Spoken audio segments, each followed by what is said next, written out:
नमस्कार दोस्तों, मैं आप सभी का अपने चैनल पर स्वागत करता हूं। दोस्तों, भारत के इतिहास को अगर आप उठाकर देखेंगे तो आप पाएंगे कि भारत की धरती पर हजारों लाखों युद्ध लड़े गए। चाहे वो त्रेता युग का राम रावण का युद्ध हो या फिर द्वापर युग का महाभारत। दोस्तों, युग के साथ साथ हथियार और लड़ाई का ढंग भी बदल गया है। पहले लोग एक दूसरे के साथ हाथापाई करके लड़ा करते थे, फिर मानव ने तरक्की की और लड़ाइयाँ तलवारों से और बहुत बड़ी बड़ी सेनाओं के बीच में होने लगी। फिर मानव जाति ने अपनी लड़ाई को और घातक और विध्वंसक बनाने के लिए बारूद का आविष्कार किया, और फिर एक बारूद के आविष्कार ने युद्ध को और भी घातक और विध्वंसक बना दिया। दोस्तों, बारूद के आविष्कार के बाद मानव जाति ने अपने इतिहास को खुद ही बदल दिया और खुद को दुनिया के सबसे ताकतवर प्राणी के रूप में स्थापित किया। दोस्तों, एशिया महाद्वीप में बारूद का इस्तेमाल और बंदूकों के इस्तेमाल का इतिहास 10वीं शताब्दी के आसपास चीन से शुरू होता है, और 14वीं शताब्दी के आसपास हुई कुछ लड़ाइयों में हमें बंदूकों के इस्तेमाल की जानकारी मिलती है। दोस्तों, विकिपीडिया के मुताबिक भारत में सबसे पहले बंदूकों का इस्तेमाल बैटल ऑफ अदोनी में किया गया था।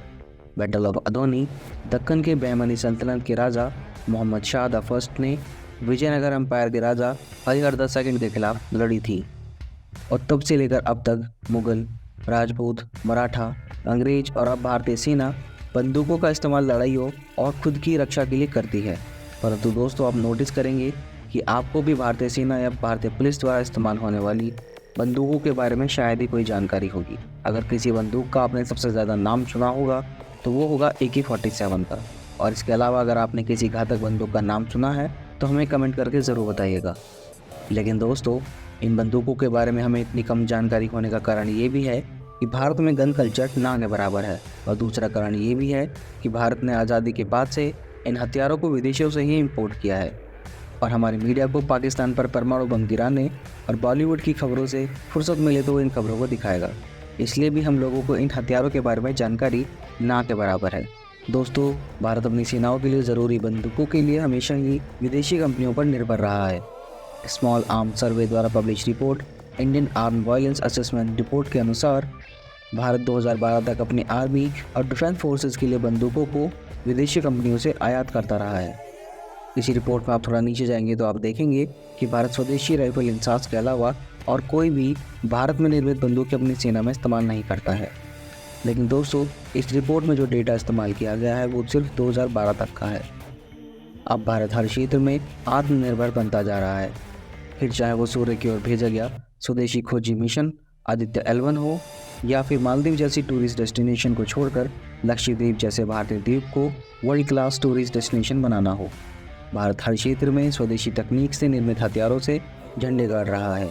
अभी हाल ही में भारत के DRDO ने एक असॉल्ट राइफल को मात्र 100 दिन के अंदर तैयार करके दुनिया को दिखा दिया कि भारत किसी भी मामले में किसी भी देश से पीछे नहीं है। दोस्तों, इस बंदूक का नाम उग्राम असॉल्ट राइफल रखा गया है। दोस्तों, आज के वीडियो में हम भारतीय सेना द्वारा इस्तेमाल की जाने वाली अलग अलग बंदूकों और राइफल के बारे में जानेंगे, और साथ ही ये भी जानेंगे कि बंदूकें कितनी तरह की होती हैं। दोस्तों, वीडियो में आगे बढ़ने से पहले अगर आपको वीडियो अच्छी लगी तो वीडियो को लाइक, शेयर और चैनल को सब्सक्राइब करना ना भूलें। चलिए दोस्तों, शुरू करते हैं। आइए दोस्तों, सबसे पहले जानते हैं कि बंदूकें कितनी तरह की होती हैं। दोस्तों, बंदूकों को उनके इस्तेमाल और ज़रूरत के हिसाब से बांटा गया है। वैसे तो अलग अलग देशों में कई तरह की बंदूकें इस्तेमाल की जाती हैं, पर ये सभी 5 तरह की कैटेगरी में रखी गई हैं। पहले टाइप की गन को हैंडगन्स कहते हैं। हैंडगन्स को आप ऐसे समझ सकते हैं कि कोई भी इतनी छोटी बंदूक जिसे चलाते समय एक हाथ से पकड़ा जा सके, उसे ही हैंडगन कहेंगे। यह आमतौर पर एक बार में एक ही गोली दाग सकती है। इसमें और गोलियां इसकी मैगजीन में इकट्ठी करके रखी जाती हैं। हैंडगन का इस्तेमाल पास के लक्ष्य पर निशाना साधने, छोटे खेल में शिकार करने या व्यक्तिगत आत्मरक्षा के लिए किया जा सकता है। भारत में आम नागरिक को इस तरह की हैंडगन खरीदने के लिए काफ़ी मुश्किल प्रोसेस से गुजरना पड़ता है। नंबर 2 पर आती है शॉटगन। शॉटगन ऐसी बंदूक को कहा जाता है जो कंधे से लगाकर फायर की जाए। इस बंदूक को इस तरह से डिज़ाइन किया गया है कि फायर करते समय इसमें से निकलने वाली गोली कई छर्रों में बढ़ जाती है। इसका इस्तेमाल मुख्य रूप से छोटे और तेज चलने वाले लक्ष्य के लिए किया जाता है। इसका इस्तेमाल खासतौर पर पक्षियों और छोटे जानवर के शिकार के लिए भी होता है। दोस्तों, नंबर 3 पर आती हैं असॉल्ट राइफल्स। असॉल्ट राइफल्स के बारे में बात करें तो असॉल्ट राइफल वे राइफल होती हैं जो हाथ से पकड़ी जा सकती हैं और ले जाने में आसान होती हैं। इनमें फायर करने के लिए 3 तरह के मोड होते हैं और इनका कंट्रोल राइफल चलाने वाले के पास होता है और वो इन्हें अपनी स्थिति के अनुसार फायर कर सकता है। ये 3 मोड इस प्रकार होते हैं। पहला मोड होता है सेफ मोड, जहाँ पर कोई भी फायरिंग नहीं की जा सकती।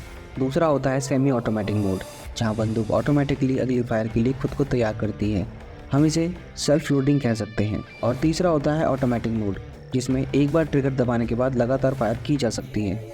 दोस्तों नंबर 4 पर आती है स्नाइपर राइफल्स। स्नाइपर राइफल ऐसी राइफल को कहते हैं जिनका इस्तेमाल लंबी दूरी तक सटीक निशाना लगाने के लिए किया जाता है। ये बंदूकें इस तरह से डिज़ाइन की जाती हैं ताकि सैनिक दूर तक के किसी भी टारगेट पर आसानी और सटीकता के साथ हमला कर सके। इसके लिए इन बंदूकों में हाई क्वालिटी के ऑप्टिक्स का इस्तेमाल किया जाता है। इसके अलावा इनका उपयोग लॉन्ग रेंज शूटिंग कंपटीशन में भी किया जाता है। और आखिर में 5वें नंबर पर आती है मशीन गन्स। मशीन गन छोटे कैलिबर की ऑटोमेटिक गन होती है जो लगातार तेजी से फायर करने में सक्षम है। अधिकतर मशीन गन बेल्ट फेड होती हैं जो प्रति मिनट 500 से 1000 राउंड फायर कर सकती हैं और ये तब तक फायर कर सकती हैं जब तक ट्रिगर को दबा कर रखा जाए या फिर जब तक गोलियों वाली बेल्ट में गोलियां ना खत्म हो जाए। आइए दोस्तों अब भारतीय सेना द्वारा इस्तेमाल की जाने वाली कुछ बंदूकों के बारे में जानते हैं। दोस्तों किसी भी सैनिक को उसकी ट्रेनिंग में सबसे पहले एक बात रटाई जाती है कि ट्रेनिंग और राइफल एक सैनिक का पहला और आखिरी दोस्त होता है। एक सैनिक के जीवन में एक हथियार बहुत महत्वपूर्ण भूमिका निभाता है। भारत का इतिहास बहुत संघर्षपूर्ण रहा है। भारतीय सशस्त्र बल आमने सामने की लड़ाई के लिए बड़ी और लंबी दूरी से लेकर छोटी और कम दूरी तक के कई हथियारों का उपयोग करती है। दोस्तों सबसे पहले बात करेंगे सेना में इस्तेमाल होने वाली राइफल्स की। भारतीय सेना में विभिन्न प्रकार के असॉल्ट राइफल का उपयोग किया जाता है, जिनमें से कुछ स्वदेशी हैं और कुछ विभिन्न देशों से खरीदी गई हैं। पहले नंबर पर आती है इंसास। भारतीय सेना स्वदेशी असॉल्ट राइफल इंसास का इस्तेमाल करती है। इंसास यानी इंडियन स्मॉल आर्म सिस्टम, जो एक gas operated selective fire rifle है जो 5.56 by 45 mm NATO round fire करती है। फिर आती है AK-47।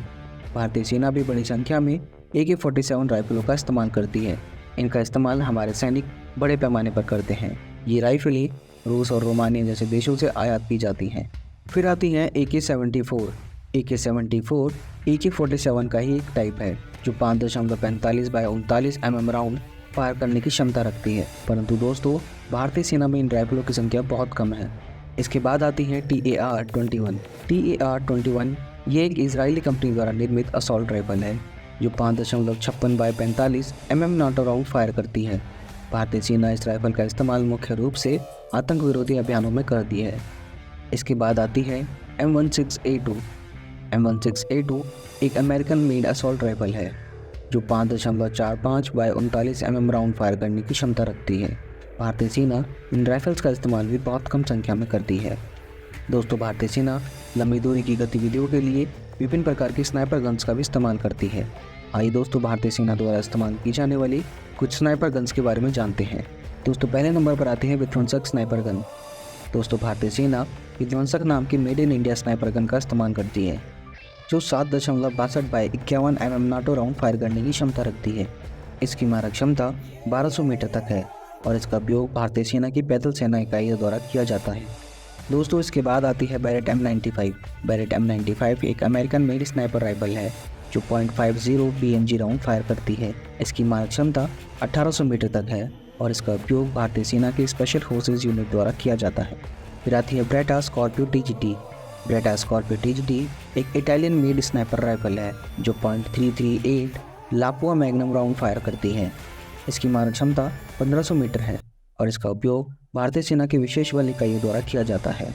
दोस्तों इसके बाद आती है साको TRG-42। साको TRG-42 एक फिनलैंड में बनी हुई स्नाइपर राइफल है जो 0.338 लापुआ मैग्नम राउंड फायर करती है। इसकी मारक क्षमता 1500 मीटर और इसका उपयोग भारतीय सेना की विशेष बल इकाइयों द्वारा किया जाता है।